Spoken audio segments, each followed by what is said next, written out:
This is the Colorado Alert. Civil defense information will be broadcast at 6:40. West of the Rockies, you're on the air. Hello. Y2K, how can we prepare? Stop a few of their machines and radios.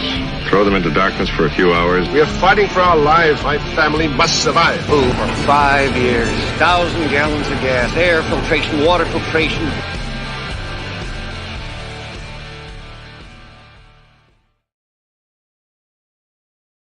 Coming at you from the frozen tundra that is East Central Alberta, Canada. Streaming live on YouTube, Facebook, Twitter, Twitch, Rumble, and Odyssey. Welcome back to the workshop where we create community, find freedom, promote preparedness, and share success. I am Toolman Tim, and today is November the 26th, 2023, and this is episode 402 of Workshop Radio. How the hell is everyone out there this fine Sunday evening? We got a touch of that white stuff that fell from the sky this morning, just enough to make the roads greasy. And if my math is correct, 1 month from today, the Christmas holiday will be all behind us once again. This will be Boxing Day. 26th of December, we will be there. So tonight I want to open with a new segment. We're going to work our way through a few things. Tonight we're going to call it Words to Live By. I have this list on my phone. Over the last few years, I've been putting it together. And they're just rules that I live by. You can agree with them. You can disagree with them. You just don't call me late for dinner. That's all. But these are, so anyway, I've got 34 of them. I'm going to throw one before a random episode every so often, share with you things that have worked well for me in life. And yeah, you guys can, again, tell me if I'm wrong, throw me out, throw the baby out with the bathwater, doesn't matter. So for this one, simply put, every hour of work before 8 in the morning is worth 3 hours later on. Now you'll say, but I'm not a morning person. Yeah, I mean, do I get up? Sure. Do I get up earlier than Becky most days? Yeah. If I had my choice, I'd probably sleep in a little bit.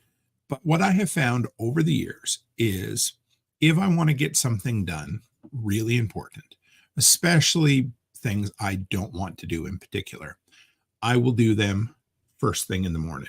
And if I can get up early and get it done before the world gets busy, all the more power to me. I'm telling you, for me, the secret to getting shit done on a regular basis is getting it done before everybody else starts. And some people say, well, that doesn't work for me. That's cool. I'm good with that. But for me, if I've got something that I need to get done today, or well, not today, but tomorrow, you know, my old ass drags myself out of bed at 6 or 6:30 and I get that done.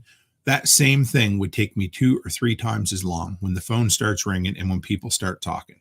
So for me, the easiest way to get something really important done is to do it when I have 100% of my focus first thing in the day before anyone else can start rattling my chain or banging a gong next to me saying, hey, could you go here, do this, do that? Doesn't matter. Whatever it happens to be. Could be a tenant from a rental calling and said, hey, the water's leaking, or doesn't matter. And when it was the handyman business, it could have been somebody calling about that or an email, whatever. First thing in the morning. For me, every hour before 8 in the morning is worth 2 to 3 hours later on in the day. All right, let's get the announcements out of the way. Number one, it's Sunday evening, so we cannot forget our sponsor, and that is Amy Dingman of A Farmer's Kind of Life. She has the Farmer's Kind of Life podcast, the Farmer's Kind of Life papers.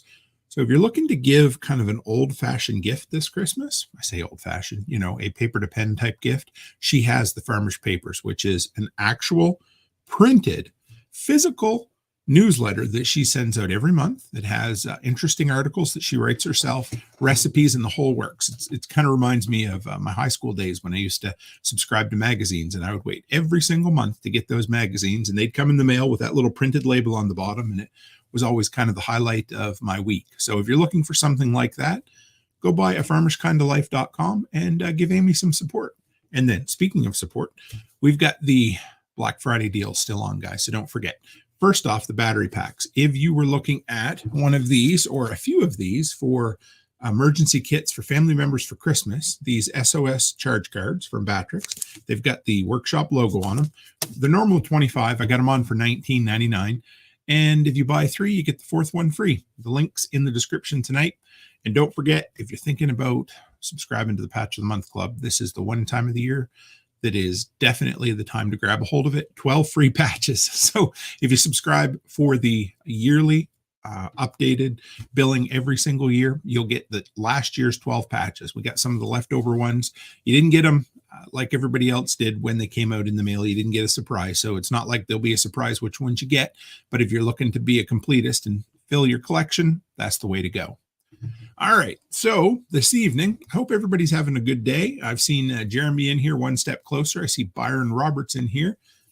Like I said, we had a bit of that, jolly white stuff for the first time. Not the first time. We had a little bit in October, but this was the very first actual snowfall we had in November. And it reminded me of some preps I needed to get done on the vehicle, but we'll work through those as we go along. But first off, I've got a quick smattering of Stranger Than Fiction segments for you. And for those who are new, happen to be catching this for the first time, that's where I grab interesting articles that I think would be of benefit to share with the community. Now, you guys know that the last thing I love to do is absolutely focus on the news all the time. But I do most every morning. I open up Google News and skim through the articles and that sort of thing. And I love to share the things that kind of catch my eye, things that maybe are important. Because I've always been a believer that if something really important happens, somebody's going to tell me about it. So hopefully I am the person telling you about these few things. And Jeff said over in Winnipeg, they received a light snow dusting last night as well. Angie Marie got her first bit of snow as well. Looks like it hit all of us last night. But as my daughter and I drove north this morning to volleyball, we ended up driving out of it. But coming back, the vehicles had blown the snow off the road, but they turned what snow had been on the road to a very fine sheet of ice. So four-wheel drive it was. I was very thankful for that. So let me share with you guys. Hang on just a second here. There we are. All right. So I don't know if you guys caught this story this week or not, but the USDA's new plant zone map, they basically shifted. Let's see if we can find the numbers here. But a significant portion of, now, here's the thing. If you've lived in your local area for any length of time, you probably have a good understanding of what your microclimate already is. And if you do, great. But if you weren't really aware of this, or if this was something that some folks out there are just like, I didn't know there was a plant hardiness or a grow zone or whatever it happens to be. These are basically, I believe it's 10-degree increments where you see the different colors across the continent, and that typically represents the coldest temperature that segment of the population will see throughout the year.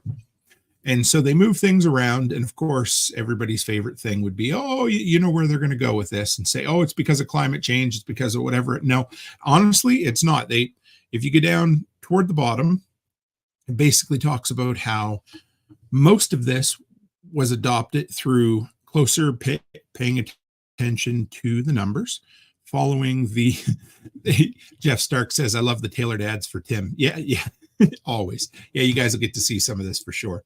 And let's see if we can get down just a little bit further. But basically, they noticed that there was a certain percentage of zones that were getting slightly higher temperatures. So they split the difference. I believe it was about a 5-degree difference, and they split half of them to a 2.5-degree difference, if that makes sense. Yeah, here it is right here. Half of the U.S. has shifted to warmer plant zones. So it may affect you, but truth be told, that's just like, when we do the time change at the end of the year. It really doesn't actually change anything. It's just something that's been changed on paper. So yeah, there's that. We'll go a little bit further down. They said Omaha has seen slightly warmer temperatures the last little while, and on it goes. So if it's something you want to look up, I can throw the links at the end. But basically, the idea is that a significant portion of the growing zones in North America have shifted ever so slightly. So especially if you're looking to move, it pays attention. If you're looking to get out of Dodge or get out of California, get out of New York, maybe head to Florida or Tennessee for perhaps, this would be something to pay attention to for sure. And this kind of thing for most people, the map's a guideline, not a guarantee. They said plants can thrive in several zones. However, you want to consider other factors like summer temps, and the map doesn't reflect nuances, which we all know. But toward the bottom, I was actually, here you go. The USDA said the shift to warmer zones is not necessarily reflective of global global climate change, because several factors contributed to the changes. And this is what I wanted to end up. You know what? We got a stroke over on Twitch. I'm going to answer your question here in just a minute. And basically, the U.S.A. used data from 91 to 2020 and chose the coldest night of the year. We only have 30 numbers that we're averaging together. That's why it's important to look at decades of data. Makes sense. So basically, they've been running these numbers since 91. So the longer they look at them, the more accurate the averages are going to get. So I thought that was kind of cool, because almost always whenever you see these kind of stories, the news has to tack on because climate change or whatever it is. And I appreciated that they were open and honest in this about how they came to the numbers and why they moved things around. So Byron himself here said they moved from zone 6 to zone 6B. And I don't know how to pronounce this. I'm going to try. But over on Twitch, we have a Stroopcheck 22. I don't know if that's the right name, but wants to know what I am prepping for. For me, it's not some crazy kind of collapse or anything like that. For me, it's the most common things. It could be, for the longest time, it was a job loss, and now we have our own business. So it's, saving money to make sure we have our life taken care of as we get older. It's about keeping food on hand so that if there's no food in the grocery stores, we can take care of it. It's about hopefully getting myself in better shape so that long-term my physical preps will be taken care of. It's about keeping a little bit of extra gas on hand so that I can pull a generator out and we have backup power so I can make coffee or the house can be warm. It's about looking after the things that are most likely to happen in your area and then working from there. What I find a lot of people come to prepping from is, I always joke because, I'm an old Gen Xer and I love to talk about Y2K, for instance, but a lot of people come to the idea of prepping because they're scared of something, whatever that thing happens to be. And it could be, a couple of months ago, it was the fact that they were doing the testing of the new emergency broadcasting system, whatever it happened to be. So somebody gets scared, they get worked up and they think, I got to fix everything. I got to buy a whole home generator and a whole bunch of food and a whole bunch. I need no, you don't. But what I do like is the fact that somebody comes to you and says, hey, I'm scared about this thing. Can we talk about it? Sure, we can. And then hopefully I'm able to talk them down a little bit and say, you know what prepping's really about?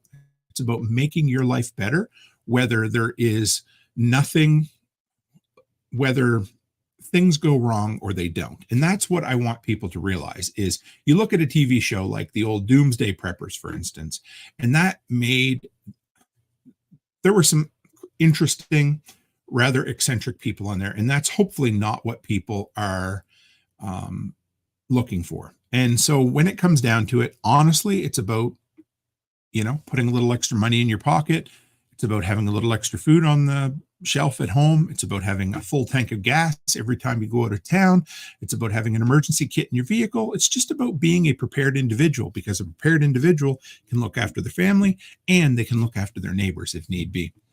And Stoop said, nothing wrong with being prepared in general. Good luck with that. Well, thank you. I appreciate that. And I hope I do my best to make sure that people know, or, I try to share the gospel of preparedness. And that's the type of thing. Look at what is most likely to happen in your local area and go from there. If extreme cold happens to be the thing that is, the biggest threat in your area, then maybe some more insulation in the home and having some backup ways to heat, that sort of thing. If it's a hurricane, maybe it's, backing up all of your emergency documentation, having a route plan to get out of town, maybe having a storm shelter, that kind of thing, just so you can look after you and yours in case your personal shit goes sideways. That's all it is. So, like I said, stranger than fiction. First one we had to deal with tonight was the U.S.A. map, switching things around a little bit. The next one is a little sweeter story. So Becky came home the other day with 2 bagfuls of brown sugar from the grocery store, and it was something I wasn't familiar with. Apparently, there's a bit of a sugar shortage in Canada. Now, that doesn't mean we already have a significant amount of sugar packed up in 5-gallon buckets, so there's that. But I didn't realize that there was a bit of a sugar shortage. And when she was at Walmart, the shelves for regular plain white sugar were absolutely bare. Now, it right at the moment, it doesn't have to do with anything crazy or insane. Well, I guess it depends on what your definition of crazy or insane happens to be, but it happens to be a disagreement with a sugar factory in Vancouver or British Columbia and their union. So they have a huge fight. They're either locked out or they're striking. I'm not sure which one it is. They can't seem to get to the bottom. It's been a handful of months, I believe, at the moment. And the supply chain here in Western Canada is starting to feel the pinch. Hey, Garden Girl 84, good to see you. Said, I saw someone post about sugar shortage in the States as well. So here's the thing that I noticed in the last couple of days. On top of our regional sugar shortage, and it's kind of funny that this happened to happen because I was just down through, I can't think of the name of the town right at the moment, but they had what looked like a mile-long pile of sugar beets. It was down at the sugar factory. And so I imagine they've been trying to ramp up production the best they can to keep up with it. Chris Dixon says, BC does the best to F the rest of us over. I do not disagree, my friend. And so heading south of here by about 4 hours, there's a sugar factory. And I've never seen it this active at the moment. So maybe they're trying to pick up the slack. But anyway, on top of our sugar shortage here, the regional one, it turns out that some of the more foreign countries where sugar is, massively produced had some really shitty weather due to El Nino or what have you. And so it looks like in 3 to 4 months, we're going to have some more shortages, or at least some pressure on the sugar market. So just something to keep an eye out. If you have a chance to buy a little bit of sugar and it doesn't set you back to spend money on it, or if you have a good little stockpile of sugar already, maybe think about not dipping into it as much as you have to, just to shear up. Now, for the most of us, a 50-pound bucket of sugar would last a long time. But some of the local, I've seen this here, some of the bakeries are starting to feel the pinch. I think the main thing I wanted to highlight in here, this lady, she uses 320 kilograms of sugar a month. So that's around 700 to 800 pounds of sugar a month. And right here, so they used to pay $24 to $28 a bag, and now they're paying $50 to $62. So we're looking at 2 to 2.5 time increase in that. And this is a staple. I mean, it doesn't get much more staple than salt, sugar, and flour. When one of these three things starts to see a huge price increase, it just happens to be something to pay attention to. Not something to be scared of, just something that I felt was the need to bring it forth and share it with you guys. And I also heard that the same area was affected that they do cocoa in as well. So sugar and cocoa might be, we might be seeing a bit of a rise in prices a few months down the road if the market doesn't kind of self-regulate at that point. So there you go. So it's Rogers Sugar out of, I believe, Vancouver. Oh, no, let's see. The Toronto refinery is owned by Redpath Sugar, while the Vancouver and Montreal refineries are owned by Rogers. Either way, shortage of workers who they're on strike or being locked out. And so we're feeling the pinch right at Christmas time, which is the time of year when the most sugar is sold. How about this one? Anybody hear about this? This story has been all over the news lately. Nice picture of a boat. Not really sure what it's for, but there was a plan for the last 2 or 3 years. This one company was going to do a 3-year long cruise. They were taking large deposits, something in the neighborhood of $100,000 from people, so that they could basically spend the next 3 years living on a boat and traveling all across the world. When I read through the article, let's see if we can find it here. Here we go. So they had promised passengers that they would travel to 382 ports in 140 countries for the span of 3 years. Now that sounds kind of cool. Here's the deal. People sold their homes, they gave up their rental properties, whatever it happened to be, and they gave massive deposits to go live on this boat. The problem is people are going to do what people do, and I don't know if anybody happened to catch this, but basically there's people who are at the port ready to get on this boat, and they canceled the entire voyage a week beforehand. Now, here's the thing. If that's all there was to the story, there's not much you can do about it. Hey, Donald Young, my brother from another mother. It's actually a very dapper photo. Thank you, brother, for the super chat. Nice to see you in here. So anyway, a week before they were ready to launch, they canceled the entire trip. Now, they had been stringing them along for about a month now, saying, hey, we need to move things along a little longer, a little longer, a little longer. And people still showed up to port and ready to head out and live with no backup plan. Now, I get it. When a move is a big thing and you're going to go live on a boat for 3 years, I mean, if that was what you're into, I think that would be kind of fun. But they had promised healthcare and gym memberships, everything on this. And basically, they couldn't find a boat that they wanted to retrofit. Here's the classic word, facing challenges because of investor withdrawals. So they now said, we are going to return your deposits in installments. This doesn't sound good, guys. And the main reason I wanted to, I guess, share this was I could not imagine. Dixon says same company as the Titanic expedition. Oh boy, I don't know. Oh, we'll leave that one alone, I guess. But it's bad, guys. So Chris Dixon says too soon. Yeah, whatever. So basically, these people have spent massive deposits and hopefully they get their money back. But the worst part is all these people show up to disembark on a boat and surprise, it's not available to them.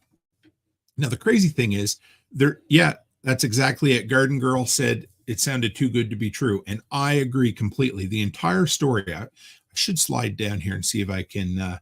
So here it is. Life at Sea is promising customers repayment for the minimum of $115,000 per person package, saying that monthly refund installments will begin mid-December. There was just so much involved in this that, just every so often. Okay. Now, the other night, Becky says to me, we've been looking for tickets for Taylor Swift. We'd love to buy some. And she said, hey, there's this post in the Edmonton Buy and Sell for tickets. And we both read it. And we said, the first thing I always do is we look at the profile of the person. Does it look like a legit person? Yes, it did. It absolutely did. Read the entire thing over 2 or 3 times. Everything seemed legit, but it just didn't quite pass the smell test. So we left it be. Turned out it was a scam, of course, which we kind of thought it was going to be, but that's what you have to do. When there's something you want to spend a lot of money on and possibly involve long-term life decisions on them, you need to take everything with a grain of salt. And these folks, I don't know, it just feels like they were being taken for a ride on this entire project. But I feel bad for the people who showed up. What do? You're out 6 figures. You're waiting on a pier to live on a boat that no longer exists. You've sold your home or your rental. I don't know. Midwest Preparedness Project. Great to see you. How's it going this evening? Hope you all had a great Thanksgiving. I hope you did too. Like I said, I spent Canadian Thanksgiving in the U.S. and U.S. Thanksgiving in Canada. All right, what's our next story we had to fly through this evening? And this one, I shared this story, and I don't know if anybody saw that. Oh, I'm sure you did. But I shared this story in the Telegram group because something right from the minute they started talking about it, again, didn't quite pass the smell test. And so I shared it with everybody in the Telegram group, and I said, what is your thoughts on this? Because if you didn't see the story, there was a car crash at the border crossing in basically at, I think it was Niagara Falls. Where was it here? Yeah, anyway, the Rainbow Bridge on the New York side of the Canadian-U.S. border. And it was initially reported as an explosion at the border. That's what they said. This is what it was. Explosion at the border, terrorism suspected. Those 5 or 6 words were very quickly turned into something that it wasn't. And for hours afterwards, the headline continued to read, terrorism suspected, treating it like it was terrorism, explosion at the border. And so but the thing was, they said there were 2 people in the vehicle, and I thought, does not seem right. That doesn't seem to be the MO of somebody who would normally go to the border and blow something up. And so again, it's the sniff test. We need to trust our intuition when you read these stories and question things. And the best advice I got from someone in the Telegram group, and I don't remember who it was give it 24 hours. Anytime there's a story like this, give it 24 hours to see where it plays out, because the initial reporting on almost anything like this tends to not be accurate. The problem is that sometimes we have less than 24 hours to make a decision on something. That's the downside to this. So trusting your instinct and saying, does this seem legit, or does this seem like something that wasn't quite right? So I did a little more digging, because I personally said I thought it was some sort of domestic violence issue. Turned out it wasn't quite that. It sounds like it was a medical emergency. It was an old couple who were going to go to the KISS concert. The KISS concert turned out to be canceled because one of the members had the flu. And it also sounds like him and his wife were like, well, let's make an evening of it. They went to the casino. There may or may not have been drinking involved. That part, I don't know. And it sounds like he had some sort of medical issue at the wheel. And I went on Twitter, of all places, and found footage of this vehicle come flying in and crashing. And I thought, boy, that definitely sounds like something accidental. It didn't look right. It didn't look like it was intentional the way it happened. It's insane footage if you can find it. So yeah, the car, the problem I had with this entire thing is that you never report if that happened anywhere else. A vehicle come flying in and crashes into something, it would be instantly reported as a car crash. But instead, it was reported as an explosion, not even as a car crash that exploded. And that's what pissed me off, I guess. So again, right here, Chris Dixon says, mainstream media, you don't have to be right. You just have to be first. Yes. And even if you're first, you do not have to issue a retraction afterwards. You just change the story and the algorithm just kind of moves along with it. So anyway, this was a good exercise this week in looking at how to critically analyze an unfolding news story. And that's why I shared it in the Telegram group, was because to me, again, I keep going back to this idea of the smell test. Something didn't seem right about it. And the way it was being reported, I didn't agree with it, or it didn't feel right. So I thought, hey, let's share it. Let's see, let's make some speculation and see who ends up being right. And again, most times it's over-reported at the beginning, and then let's just dribble in what happens after the fact. So yeah, those were the 4 main stories that I wanted to share with you guys. I believe, yep, those were the 4 I had under the Stranger Than Fiction section this week. I thought I entitled tonight's episode This Week in Prepping. And it reminded me of a few different things. But when I was a kid, I used to watch the show TWIB, This Week in Baseball. Do you guys remember that? Probably not. But it was like a radio show, but it was on TV, of course. And then years later, Leo Laporte, one of my favorite tech guys, he left Tech TV or got fired or something. He ended up starting an early podcast and then a video podcast called This Week in Tech. So I may end up kind of bringing this up every couple of weeks, where we go through the stuff that I'm doing in prepping, some lessons I've learned, and some of the news stories that some of the news stories that are important to us, kind of filter through all the other bullshit, ignore everything else, and just talk about a few things that maybe we should be aware of. Midwest Preparedness says, it used to be trust but verify. That no longer applies. We live in a disinformation age now. And that definitely rings true for both sides of the platform. That, the right wing of the bird and the left wing of the bird, the blue and the red, and it kind of sucks. So again, I mean, I would say verify then trust. I would say verify without trust would be an even better instance for some of these stories. So there we're at.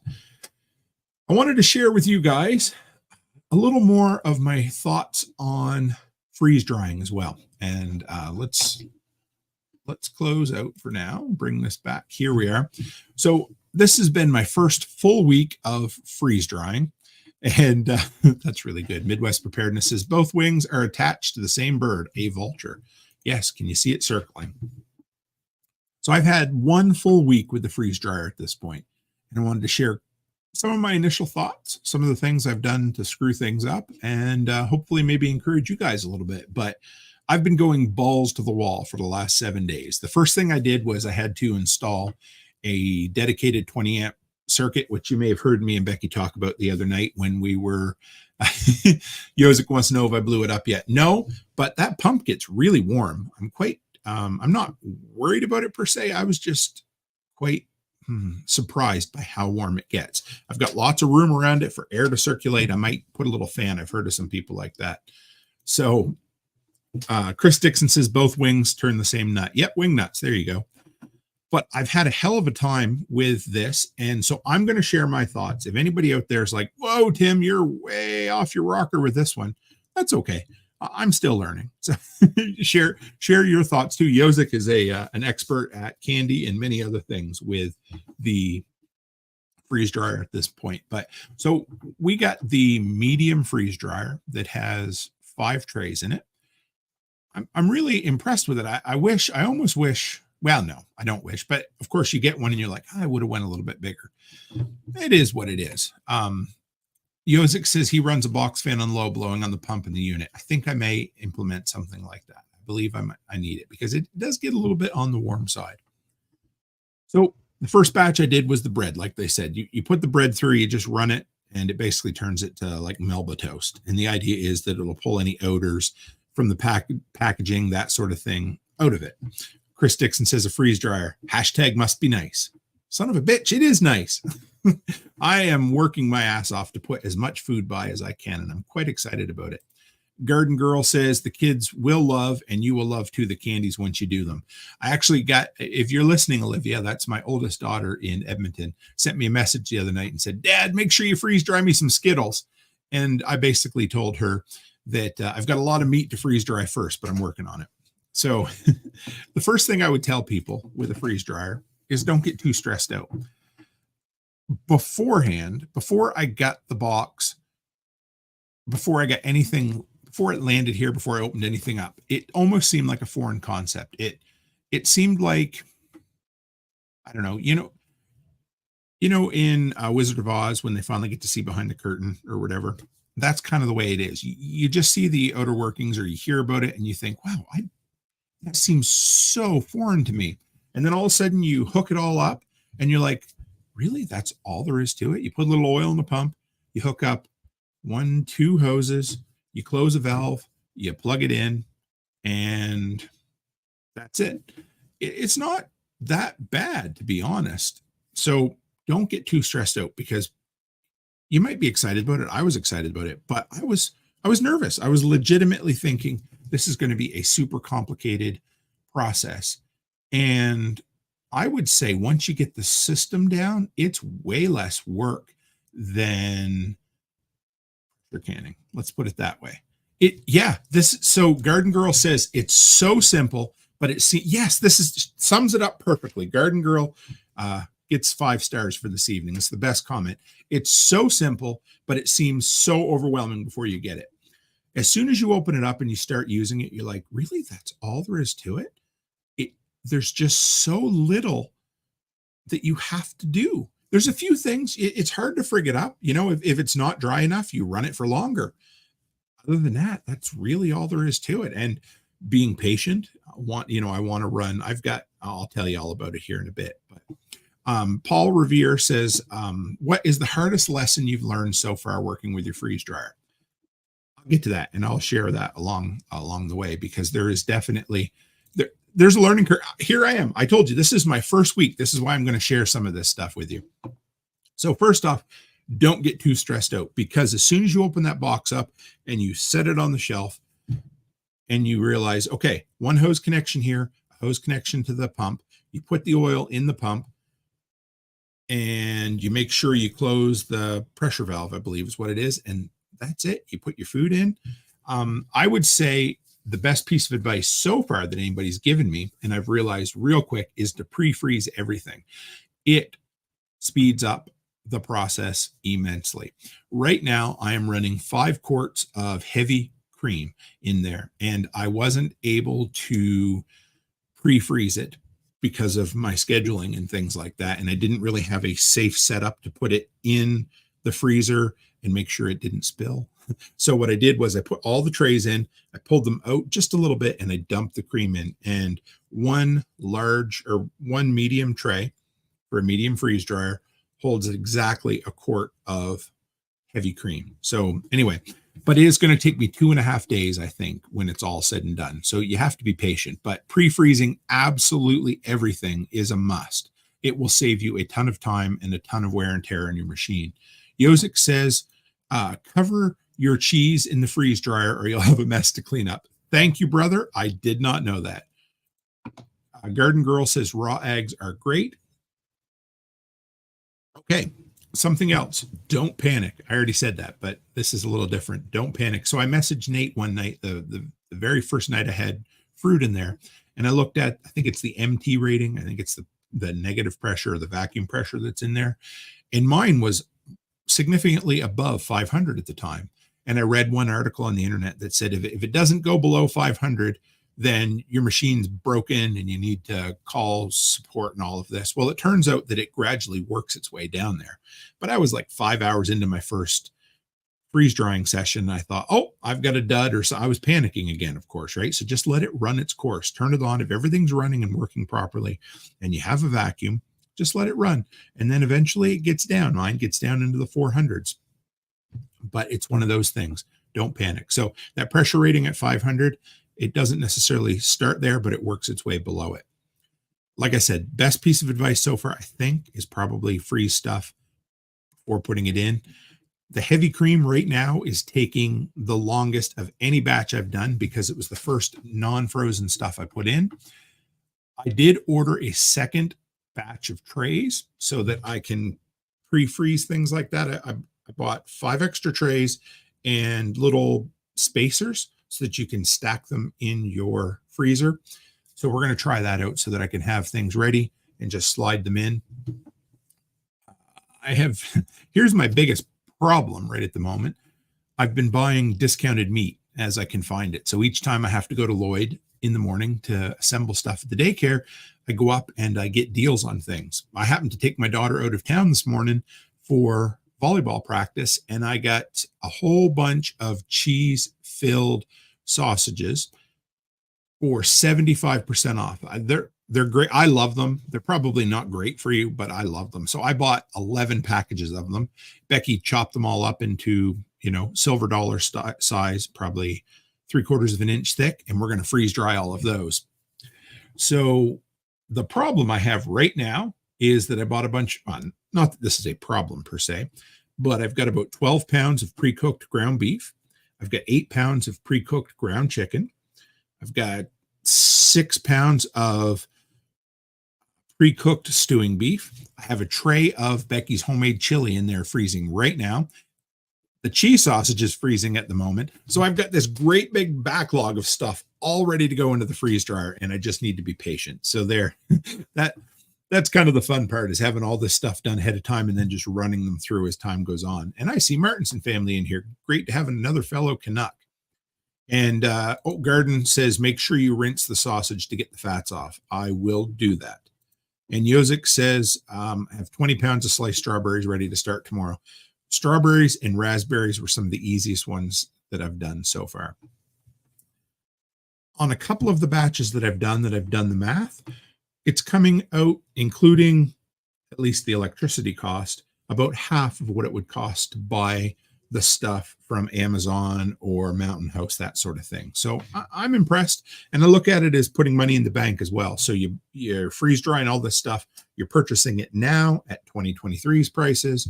And who knows what kind of inflation we'll have, but we'll have some inflation. So as time goes on, hopefully it will be, money in the food bank. Let's put it that way. Now, here's the next thing I wanted to say. If you type in freeze drying into YouTube, there is a metric shit ton of freeze drying content. The problem is, and maybe I'm missing it, there's not a shit ton of good quality freeze drying content out there. You have to, for instance, when I put in freeze drying heavy cream, I found about 2 quality videos. The rest were how to reconstitute it. They were all just a bunch of junk. So you need, and this is the way YouTube is in general, but honestly, there is, again, a metric shit ton of content out there, but not a lot of good quality content on freeze drying. And if you guys have suggestions, share them. but I do have one I'm going to share with you when we're done here. So there's that. Now, something else. If you're looking at getting a freeze dryer now, they now come with the premium pump, not the oilless pump, but the premium pump, which is so much better. I want to say that's probably the best thing they've done for newbies to make things just tickety boo, because they now say you can go 20 to 40 times before you have to filter your oil. And if you don't know what that means, it's okay. You don't need to right now. But when I heard kind of maybe not the troubles, but the amount of times that Nicole had to filter her oil, I thought, man, this is going to be a lot of work. So it really seems like that premium pump that doesn't require you to filter your oil or change it very often is a really good middle ground between spending an extra $1,500 on an oil-free pump. So there's that. Yes, Yozik said retired at 40. That's actually the channel I'm going to recommend here in just a few minutes. I think as the weeks go on, I've been collecting up some really good content creators that I've been enjoying lately. So maybe once a week, once every couple of weeks, I'm going to share with you guys some of my thoughts, or I guess maybe my favorite content creators that aren't necessarily in our community, but are like-minded folk. All right. So the premium pump, I love the premium pump. I've been really blown away by that. Something else I learned that maybe you guys already knew, but you can freeze dry raw meat as well. I guess I probably knew that, didn't realize it. So if you're thinking about freeze drying at some point, definitely check it out. You can do that. I have been freeze drying everything cooked because I just want to reconstitute it and kind of warm it up in whatever we're cooking and eat it. But yeah, you can totally freeze dry raw meat as well. Just make sure you cook it afterwards. Something else, of course, everything goes into Mylar bags. Stupid thing I've done almost every time so far, label your damn bags before you seal them up. And it just makes, yes, Garden Girl says, make sure you label it well. Everything's down under this cupboard here. I can't grab it in the dark to show you, but I will bring it on another episode. But if it's raw, label it raw. If it's cooked, label it cooked. Put a date on it, put the name on it, but label it all before you fill the bag because you'll get a much better label. Just something stupid that I hadn't been doing. So throw it there. Something else I've realized already pretty quickly, when you're freeze drying, use similar sized foods. So, if you're going to do 1-inch cubes of stewing beef, try to stick to all kinds of things that are about that size, because if you do, and I mean, you can open and close it a bunch of times if you want, but if you're going to do ground beef and stewing beef, the difference in time it's going to take for one to the other to freeze dry is going to be immense. So for me, I like to have everything kind of finish and start and finish at the same time. So I kind of hate having wasted space. 1 or 2 trays. I've already pulled the, say, ground beef out, or the other day it went this way with berries. I pulled the raspberries and strawberries out, but pineapple had to go for like another day. So I would rather have the entire thing running full tilt the whole time. Yozik freeze dries chicken chunks and liver chunks for dog treats. I ordered 50 pounds of liver from my local butcher shop, waiting to get it, but I'm kind of excited about making it for the dogs because they love anything I've freeze dried so far. I've done strips of pork for kind of like stir fries, done stewing beef, done ground beef, and they have, of course, devoured any of it that I've given them. And one other kind of tip that I found so far, it just seems to have worked good for me. They recommend, some people say you can get away without defrosting after each load. I don't know, maybe it's overkill, but I've defrosted after every load, because the one that I didn't defrost from, it seemed to take, I don't know, it just seemed to act funny afterwards. Like it didn't want to pull the moisture out quite as fast. I don't know, but I've been running the defrost mode after each one. Yozik, you can chime in, or Garden Girl if you want. But yeah, I run the defrost afterwards, let it kind of dry out, and then start from scratch. So let me share with you guys. Let me bring this back up here. There we go. And so this is probably my favorite freeze drying channel I found so far. He goes by a couple of different names. I think anyway, I don't know if he's had issues with branding or what, but it was retired at 40, maybe is his username or his YouTube channel or his Facebook name. But on YouTube, it's now Live Life Simple. I love that branding. It's great. But what I like about this dude is he's right up my alley. So he went to Starbucks, McDonald's, Dunkin' Donuts, and something else. I can't remember what it was. Anyway, and he just took 4 cups of coffee, put them in, freeze dried all of them. Oh, and one was homemade with non-dairy creamer and sugar in it. And he just freeze dried them. And he's very meticulous about giving costs, time, energy. And I just love watching how he does this. So this has been, I keep coming back to him quite a bit for freeze drying stuff. It's a really good channel. And there's one other guy, Schoolhouse something. He's an older guy. His videos are like an hour long, and he is basically like a walking spreadsheet, but I really appreciate the way his brain works. So there's that too. I'll share him another time. Yozik says 50-50, just depends on my time. Candy mode, I run them back to back all day. That makes sense. And Garden Girl says it's not good for the machine not to defrost. Unless I don't plan to use it for a while, then I'll just let it thaw on its own. That's good to know. So if anybody's looking, this guy right here, Live Life Free, seems I've really enjoyed his stuff. I assume by his name, retired at 40. He must be an entrepreneur of some sort or another. But yeah, his stuff's really good. I enjoy it. He's got 192,000 subscribers on YouTube. So he knows what he's doing, and his content is just to the point. I enjoy it quite a bit. So if you're looking for one, there it is. All right. Where to next? Real quick, I want to talk about winter car preps as well. So this morning I wake up and there's this white stuff on the ground that I don't recognize. And it's not dandruff. At least I don't think so. If it was, we're in trouble because I have no hair. But anyway, it was snow, of course. And I had to take Charlotte out of town, and I realized there was a few things in the vehicle. I've been pretty good about making sure the vehicle is ready for winter. I mean, we are long past when we should have had our first real snowfall. So it wasn't like I wasn't ready for it. But I mean, my truck has 4-wheel drive, so I appreciate that. And I keep a good, aggressive, all-weather tire on there all the time. So I'm happy with that. That was good. But I actually just changed over to winter washer fluid. And for those of you who don't live where it freezes, you're probably like, what the hell is that? Don't you just use the same shit all the time? No, we switch from the stuff that doesn't take bugs off in the summer to the stuff that doesn't defrost our windows in the winter. But yeah, if you're too late around here switching it out, or you don't use your washer fluid very often, you could very quickly run into a scenario where you wake up in the morning, go to hit the washer fluid, and your reservoir is frozen solid. I've actually done that on a couple of occasions, had to pull it into the garage, let the vehicle run for a couple hours to thaw it out.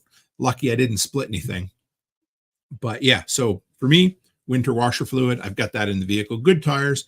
I've got those beautiful leather gloves that my brother-in-law got me from the Hutterites last year. They stay in the vehicle year round. They're really important if you've got you get stuck and you need to dig something out, or you just need to walk somewhere for a little bit. This time of year, I do try to make sure I wear my boots when I'm traveling or throw them in the vehicle. I've got these 511 combat boots, I guess, with the side zip ups that I've been wearing a ton lately. I love them. They seem to keep my feet fairly warm, and they help keep me up out of the moisture and dampness a little bit. So I always try to make sure of that. Today, before we left, Charlotte was wearing her volleyball shorts, and I said, sweetheart, you got to make sure you have pants on. And she did. She was planning on getting them on anyway, but always make sure your kids are dressed for the ride, because for the drive, just in case. I mean, it gets really cold sometimes, but the last thing I'd want is for her being stuck on the side of the road wearing volleyball shorts. It wouldn't be good. But I'm going to brag a little bit, and I don't know if she's listening to this or not, but a really proud dad moment. She was out in the kitchen the other day, and she had to pull her phone out of her case for some reason. And a rather large bill fell out from behind there. It wasn't quite 100, but it was pretty damn close. And I looked at her and I said, really? She said, yep. So she keeps money stashed away just for emergencies. And I was so damn proud. She said for her, it was quite often she'd be going to volleyball tournaments. She'd want to go get food at the canteen, and they wouldn't take debit or touchless pay or anything like that. And she said, no, I just listened to you, Dad, and I made sure I always had cash on hand. I was like, man, what a smart 13-year-old kid. Love it. And Martinson says combat boots. Whoops, hang on. Combat boots are best in general, extreme cold notwithstanding. Yeah, there's times when that extreme cold gets really bad, but I'm really enjoying these boots for sure. And Joseph says, and now we know. Yeah. Yeah, I was really proud of Chuck. She's a good kid. So we got boots. Make sure the kids are dressed for the drive. Something I didn't have in the vehicle was a scraper. The problem is I have this really nice heavy duty scraper I bought at Costco last year. It takes up so much damn room. And again, it's just like an everyday carry with a firearm. If it's too big or inconvenient and you don't carry it, it ain't going to work. So I need to get a smaller scraper that's going to fit in there. I also grabbed that fold up shovel that I got at Costco last year. It fits just under the seat. It's in there now. Make sure you got backup power for your phone. You know, those Batrix power cards are great for an emergency, but have a bigger power bank just in case. I always keep my tow rope folded up down in the floorboards. I've got a couple of clevises, mainly because I usually end up having to tow somebody else out, but it could be for me as well. And on your very first trip of the year in snow, and Canadians will know what I'm talking about, get your headspace right. Every year, that first snowfall when you're driving it's not white knuckling, but you're always just a little more on edge than, when it's like late March, early April, and you're in that last snowstorm of the year, you just kind of fly along and you're fine. But it's almost like after an entire, 6 to 8 months of nice weather, a person forgets what it's like to drive in the cold weather. So just get your headspace right. Just calm down. Tell yourself, Tim, you've done this for 25 years now. You're fine. And remind yourself that, Also, I do have a first aid kit in the truck, but I reminded myself today that I got all that first aid kits from Chuck. I need to move them over into some new EDC bags for my toolbox and for the truck itself. And I ordered something. I want to show you guys this. I ordered this the other day. Give me 1 second here. Anybody know what a wingman bag is? I've kind of fallen in love with some of this 511 gear. And here it is. So this is something that police and different people use. So I was looking for something a little more robust for my long road trips, because that last 38-day road trip, I wanted something that would keep everything kind of contained. So what this does, this sits next to you in the passenger seat, or it can sit in the back seat as well. It folds up like this so you can carry it. But what I like is that top strap. I don't know if you can see that top strap right there goes up over the headrest, and there's a strap behind here that the seatbelt can go through, so that if you happen to hit the brakes really fast, all your shit's not going to go tumbling. But what I like about it is I can use this may replace my other bag that I've been using to take in and out of hotels when I go. This is going to be able to hold more gear, and I can just fold it up and carry it in kind of like a briefcase when I go into hotels. But it's going to give me kind of a mobile toolbox / bag. And of course, it's got that little patch on the front where I can put a workshop patch like this one. But beyond that, I was just looking for a more, yes, like I said, the word is robust, a more organized, larger container for everything that I want to have while I'm on the road for 4, 5, 6 weeks at a time. And the last thing I wanted to talk about tonight, I'm just going to close this guy out for you. Something I've never had in my vehicle. I've had pieces of it or little parts here and there. And after having Val on last week, every time I love talking to her, she always brings her A game with episodes. I hope you guys enjoyed that one as well. But it was something I've been working on putting together for the last little while, is a get home bag. And you might say, well, Tim, don't you have that in your car? Well, kind of, but not really. I mean, I have stuff, and I've showed you guys what I keep in my vehicle for emergencies. And I have that little bag that has, prescriptions and deodorant and that sort of thing. But I've never specifically put together an all-encompassing bag that I would have for road trips, or, heaven help if I ever had to walk a ways to get home. But I'm, working on being able to walk long distances. But honestly, it's just a get home bag so that if I have to leave my vehicle behind and travel with somebody else, I will have everything I need. And hopefully that's all I ever need it for. But the amount of time I spend on the road and the amount of time I spend away from my family, I sure as shit want to make sure I can get home if I ever need to. So I guess the first reason I'm walking absolutely every single night is to get my ass in shape, but also so I could always walk a long distance if I ever had to. So I was just going to share my list of what I'm putting in this get home bag. And you could call it whatever you want, but it's going to be a bag that goes with me and, has a shoulder strap. I picked up one from 511 a little while ago. And I picked up a small bag that I was going to use for going to events that would be a little bigger than my crossbody bag. And then I'm going to pick up, if I like it, I'm going to pick something up from John as well. SOE Special Operations Equipment. U.S.A, hey, right on, are working on their emergency binders this coming weekend. I love hearing that. This is the time of year to do it, guys. So this is the get home bag. This is what I'm going to put in there. And the very first item is actually something U.S.A and I were talking about a little bit, but it was a multi-tool. Now, I don't have a good quality multi-tool. The best one I have right at the moment is this little DeWalt one, which wasn't great, but it's not bad. So I want to get a better one. And I've been looking at a few because U.S.A had mentioned doing an order for a few multi-tools at some point that will be custom with laser etching, or that might not be the proper term, but basically it'll say something along the lines of, workshop 2023 or 2024, and we'll do an order together. But either way, I've been eyeing up a few different multi-tools and I want to pick one or two up to do some testing, but I'm going to put that in there. So a fixed blade knife, which U.S.A's testing tomorrow. Nice, right on. I always have my neck knife with me, but I'd like to have a little longer fixed blade knife just for whatever it happens to be, and a water bottle. So I looked at the Nalgene bottles, but I'd also looked at the little water filters. I'm trying to think of it's not a, oh shoot, I can't think of it right now. Anyway, it's the squeeze one, and it fits right on top of the smart water bottles. So that might be a better option for that. So water filter, some water tablets, some freeze-dried food. I'd thought about that. And so this was something that I'm going to put in there as well. Just some protein and that sort of thing so that I have something, maybe some energy bars.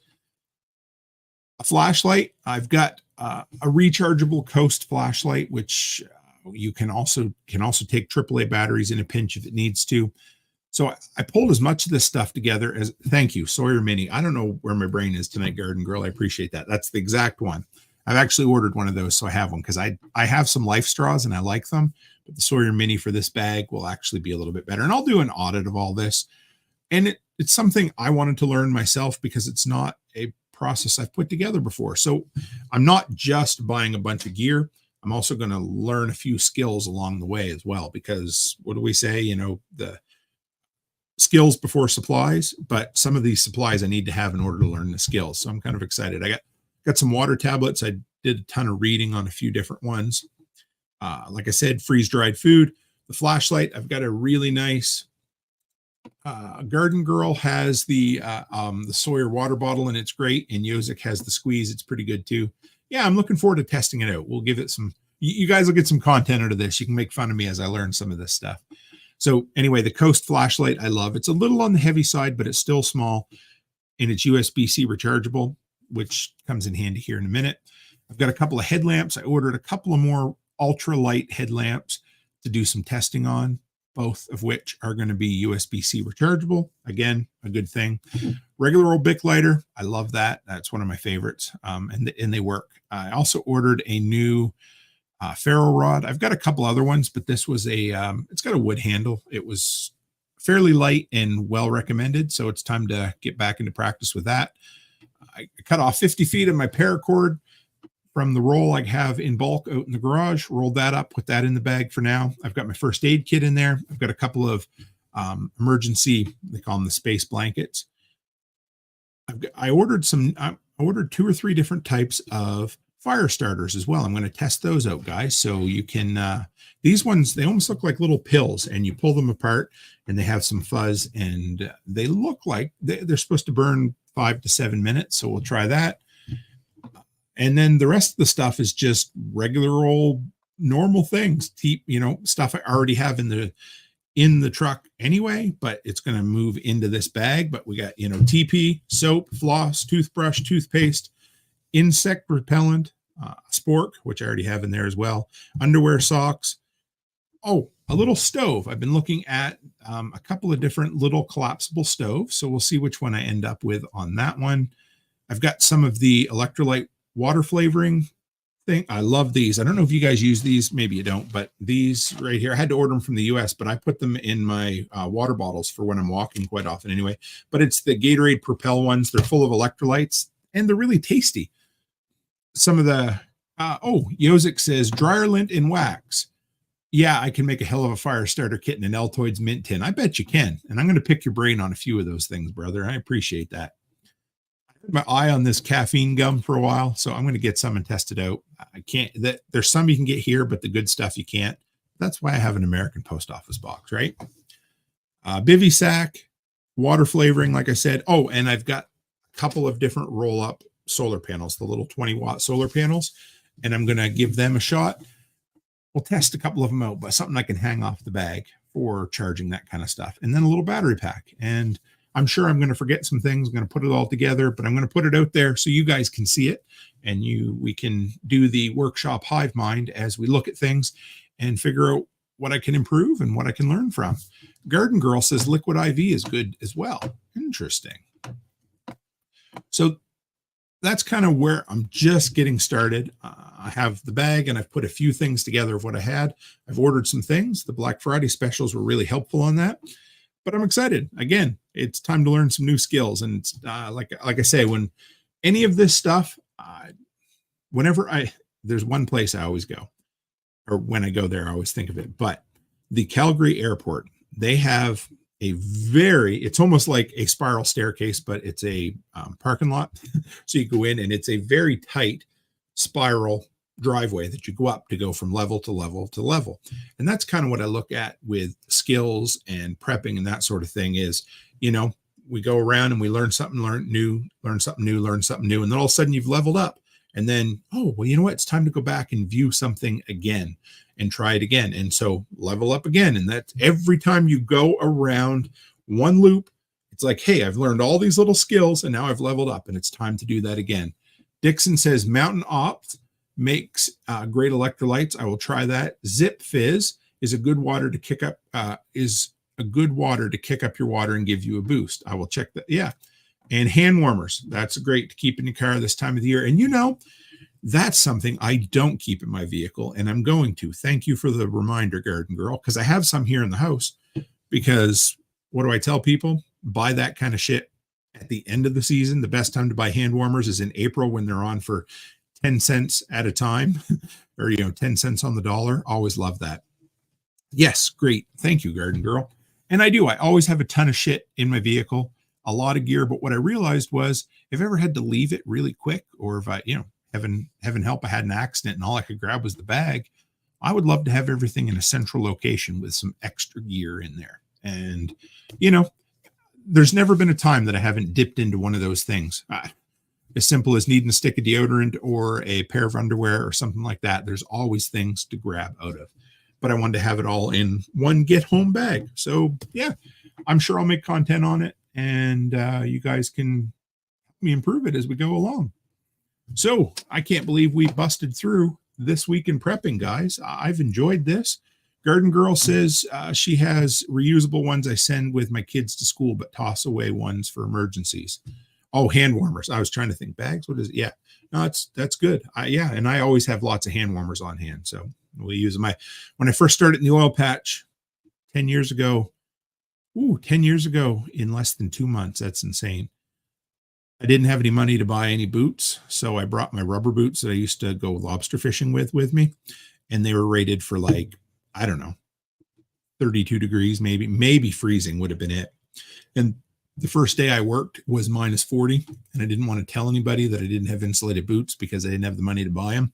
So I went to the gas station and I bought hand warmers and I threw them down in the boots and they did less than nothing because those boots were, they might as well have been see-through. And so my feet froze for about 4 days until somebody noticed and they're like, there's a boot allowance, right? And of course, me being an ignorant maritimer, I didn't even know what the hell a boot allowance was.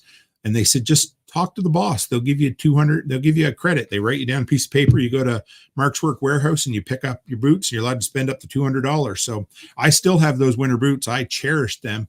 They were the most expensive winter boots I ever owned at the time, but damn, they were big. I bought the biggest, heaviest, most badass boots you could ever find because I never wanted to have to wear them friggin' lobstering boots out in -40 Alberta weather again. So there's that.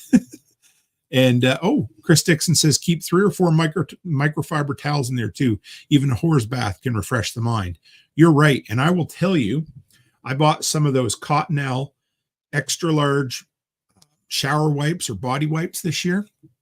They're like the dude wipes, and they were great when I was staying somewhere where I didn't have access to a shower. Now, there is a shower better? Yeah. But I want to tell you, when your old ass rolls out of bed in a tent and you don't have access to a shower, a clean pair of Gitch socks, some of those wipes, you feel about 80% better for sure. So yes, that's a great idea, Chris. I hadn't thought of that. Martin says, I've used steel-toed rubber boots with liners. Liners would be good. Yeah, Yozik, we were talking about those at Nate and Aaron's, the dude wipes with witch hazel. I'm going to try those this year for prepper camp and stuff as well. But yeah, the Cottonelle ones I really liked. I ended up using some of them to clean up some spills in the truck, and I don't have any left, but I was impressed with how well they worked. Just don't flush them. Everybody always says, but they say flush them. Anyway, my pet peeve. Don't flush wipes because you're going to have a bad day if you do. Garden Girl says, when I know I'll be on the road for at least half an hour in the winter, I take a thermos with hot water or hot drink just in case I get stuck. It's a good idea too. Pretty rare I go on the road without a coffee with me, but I didn't this morning. I got coffee when I got there, but yeah, I like that and probably should do that. Well, folks, if you've got any other thoughts to throw out there, I will definitely share them, and we can chat about. Chris Dixon says, keep in mind you can boil water in a stainless Nalgene bottle. I like that. And Martinson says, I would keep extra dry liners in the lunch sack, changing at coffee breaks due to sweating in the rubbers. Not bad. And I don't require like a ton of insulation on my feet or anything like that. But yeah, those rubbers with no liners, it was just, those the feet were pretty chilly. I won't forget that anytime soon. That's for sure. But I wanted to remind you guys, so I haven't exactly figured out what Wednesday is going to be, but this week the scheduling's a little different, and I already told you that. And that also means that I got to figure out what we're going to do for the book club, because I realized that I'm going to be away from Thursday till Sunday because this is our yearly trip with the family. But what I do know for sure is Tuesday this week, we have Franklin Horton coming on, which I am beyond excited. I have been working my way through the Mad Mix series right now, but I've already listened to the entire Borrowed World series, which I love, the Borrowed World series, and the Locker 9. That was a great series as well. So he's coming on.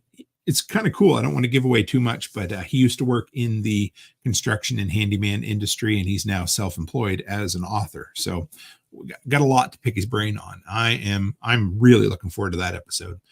And then Wednesday, I'm going to do another live. I believe it's going to be in the morning because, again, in the evening, I got to take Charlotte to her last tryouts for volleyball. So it's been a cool time, guys. I love that I've built the life that Becky and I and the kids have built, this incredible life that lets us do the stuff we want to do, and we have the flexibility involved in it. So like I said, we've got a Tuesday live this week coming up. That'll take the place of one episode.